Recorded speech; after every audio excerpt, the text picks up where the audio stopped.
ESD beyond schools, translating global goals to local action through lifelong learning. Bit of the background of this panel. Throughout the 20th century, the formal education system became highly focused on and specialized in teaching knowledge to children. Education for citizens outside of the school is often seen as de facto setting for having access to information, but very little guidance is given on how to put the knowledge into action, nor how to evaluate it critically. However, the responsibility of learning and informed decision making needs to be a long life commitment in civil society outside of the schooling system. So obviously, the local governments, labor forces, and NGO all have a role to play in not only informing the citizens about global sustainability goals, but educating them on how to help implement these goals in their own lives.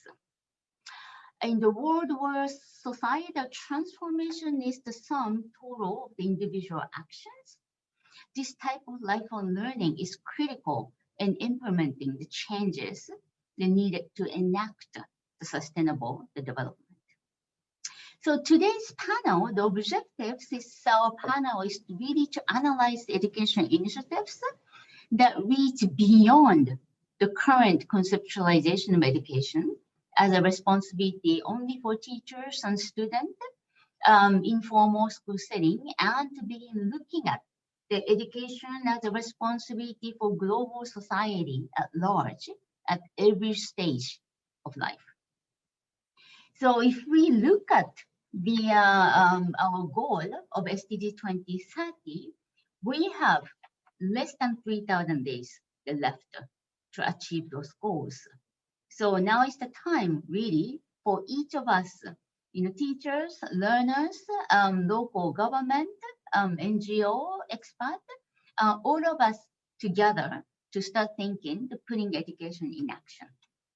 So the session will be composed to four panel presentations. Okay, first presentation, education for global agenda within a localized context, insight from Asian Pacific, will highlight the diverse approaches needed in implementing global goals for UNESCO's work on education for sustainable development and global citizenship education with the local context. Okay, and second presentation, hopefully you have viewed, was on overview of education and climate action, trend and next steps.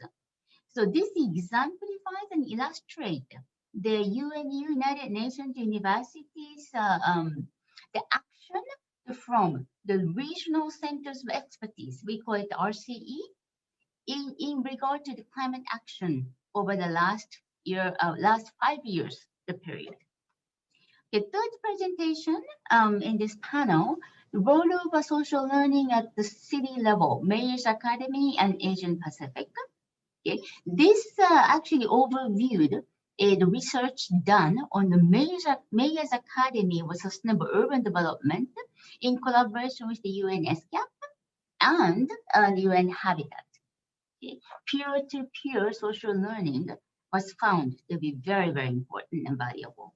Okay. And last presentator for the panel was the education for the sustainable development, prompting an integrated approach to multiple crises in a pandemic.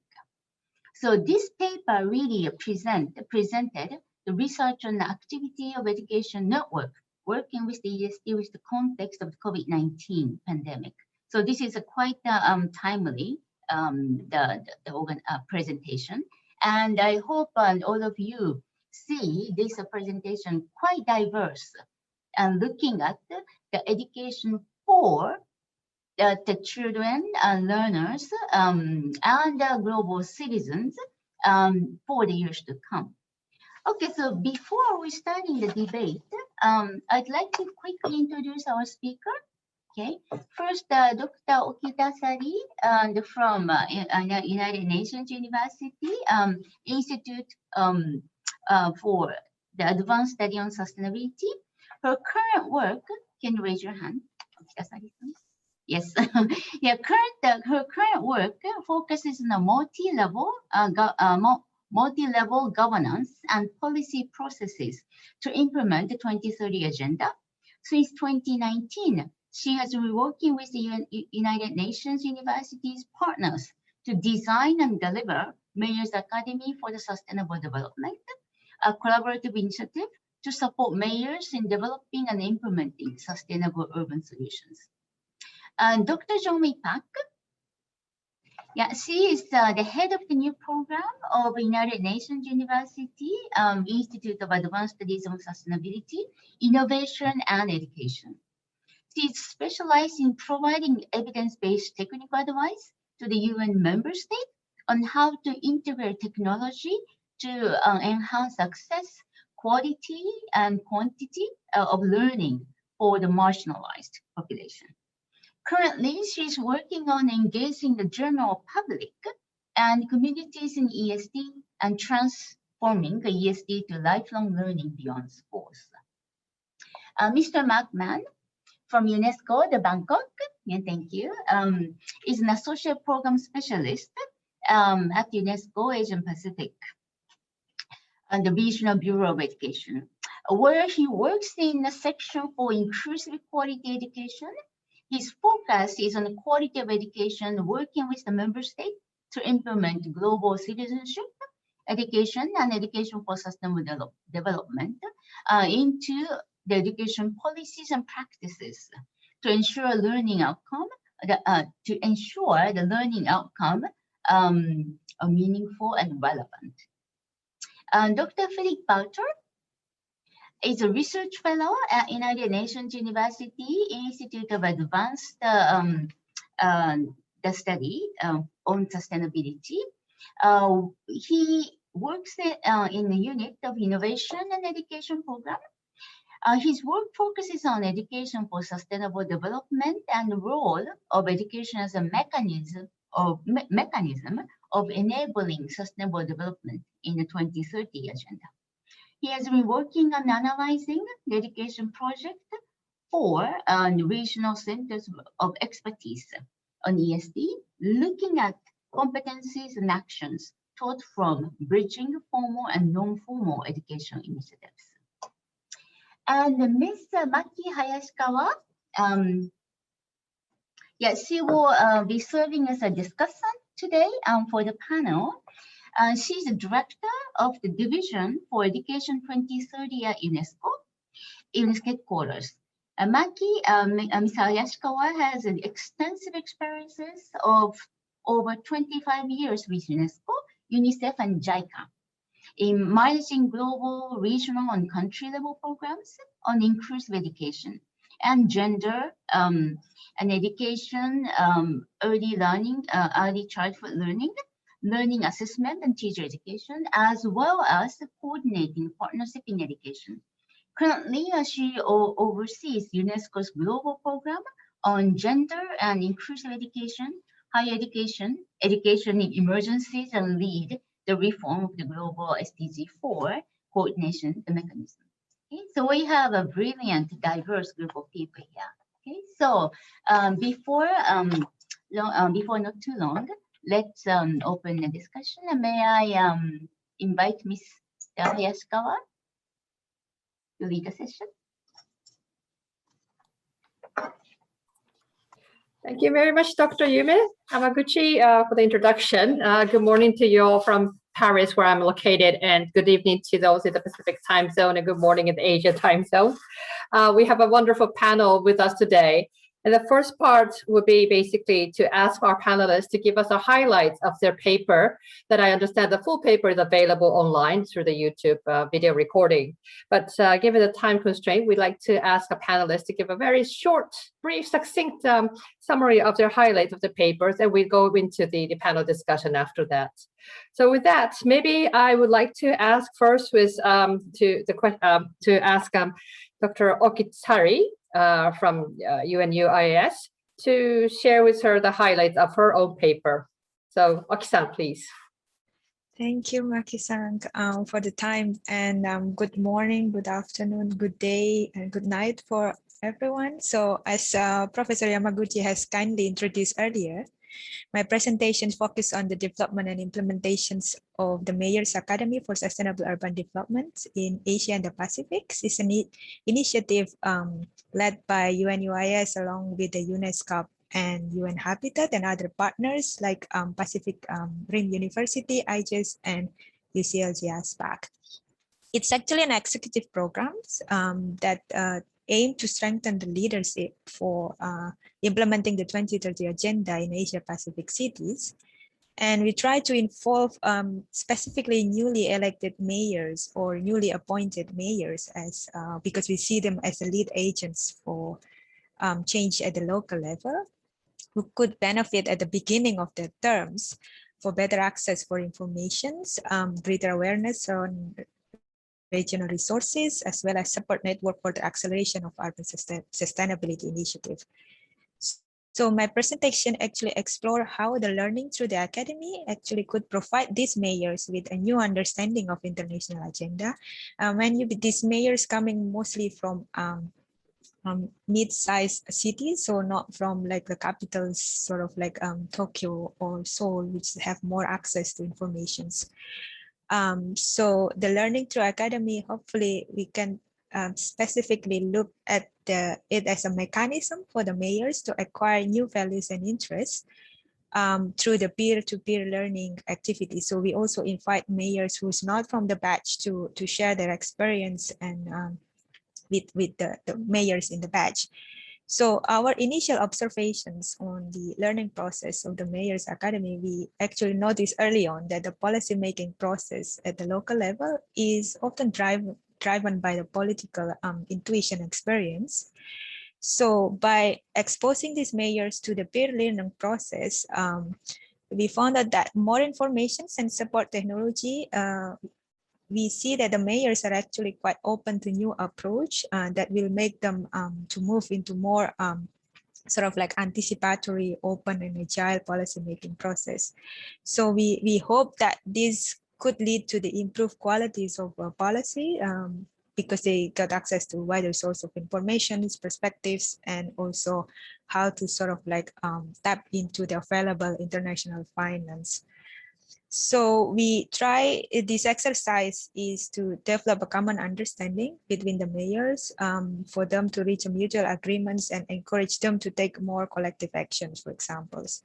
So, however, at the to close my 3 minutes, I would like to say that while we recognize that these peer learning activities have a really great potential to affect policymaking behavior, the utility of the social learning model for a policymaking process still needs to be proven.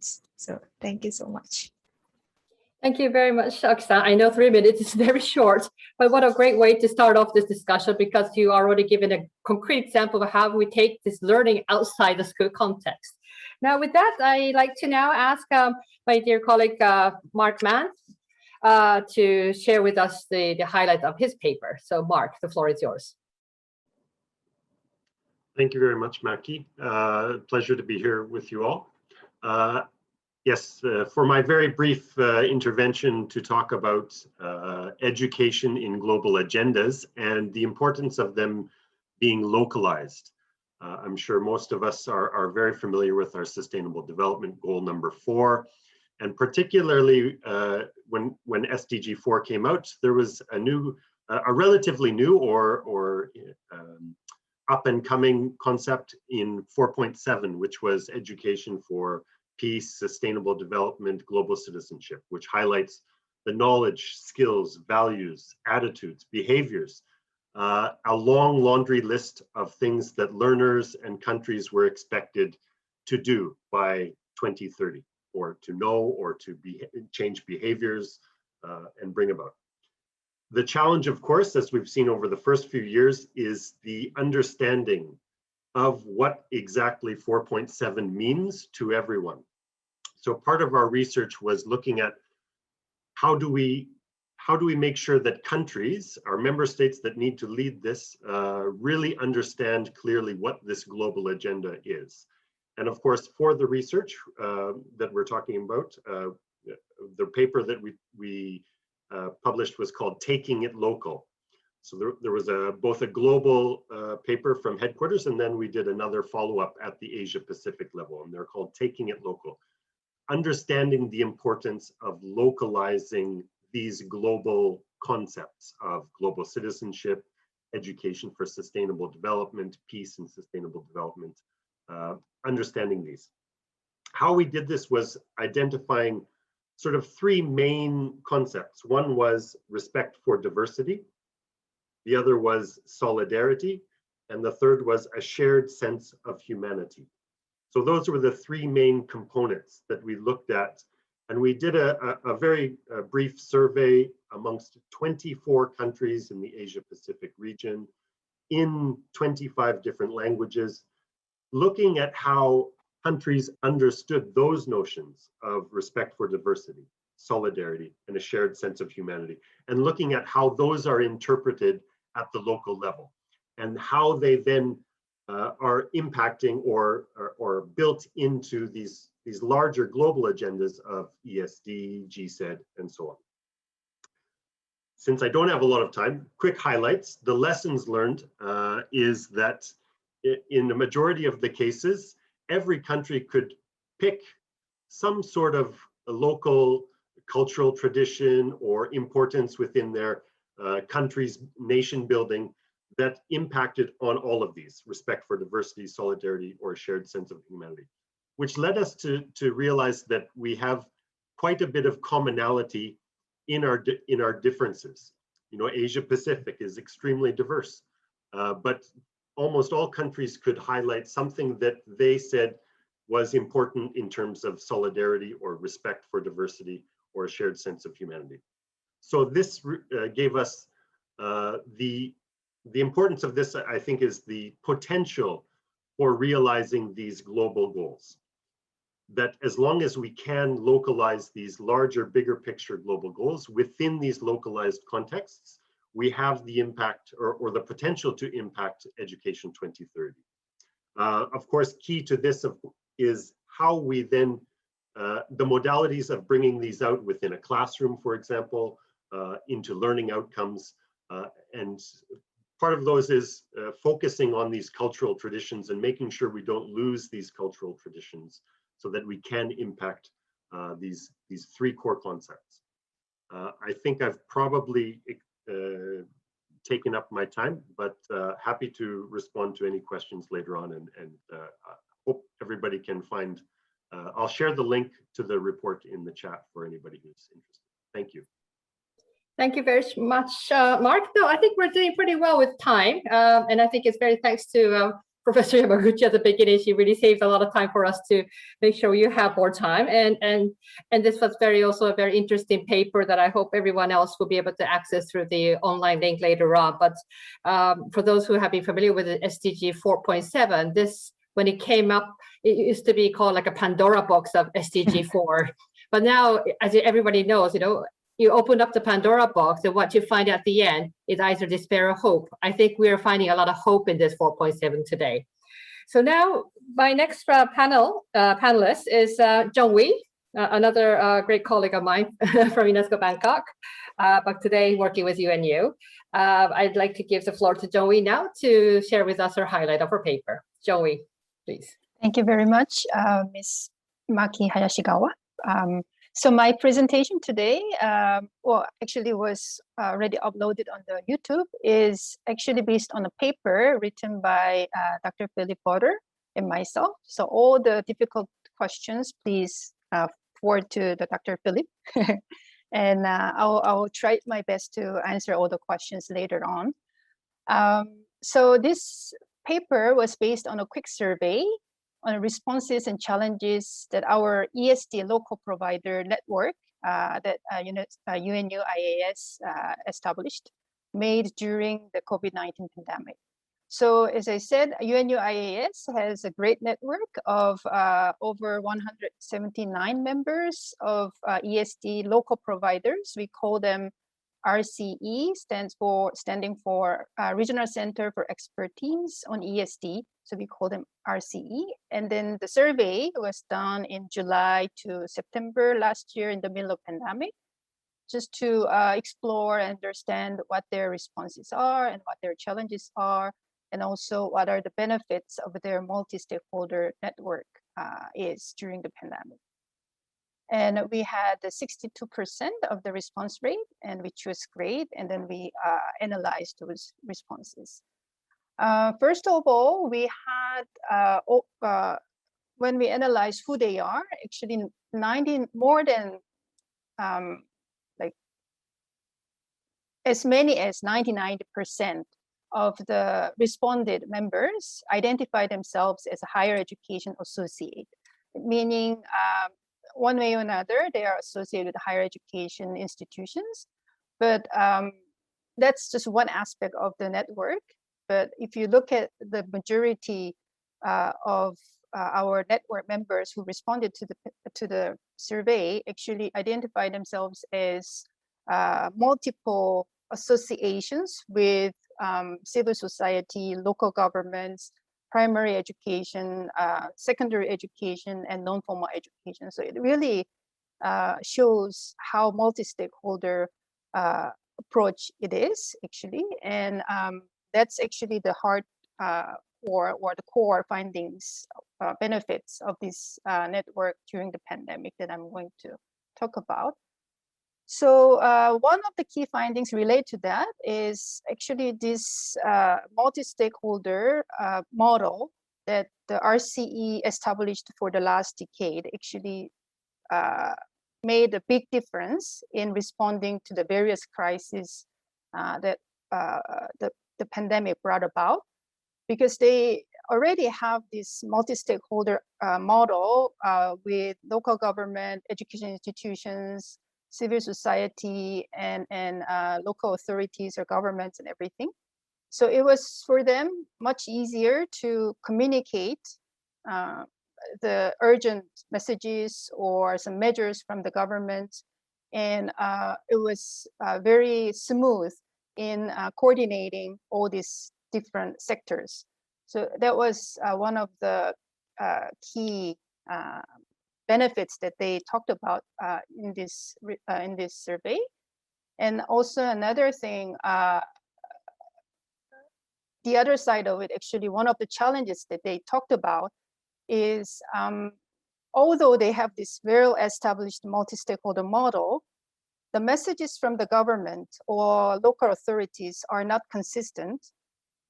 Sometimes it's very unclear how these messages can be localized into the local context. So it was very hard, and it could have been, many of them were expressing that it could have been much effectively used, these multi-stakeholder models, if the government gave the consistent and coherent messages to the local members of this ESD. So, so I will stop here.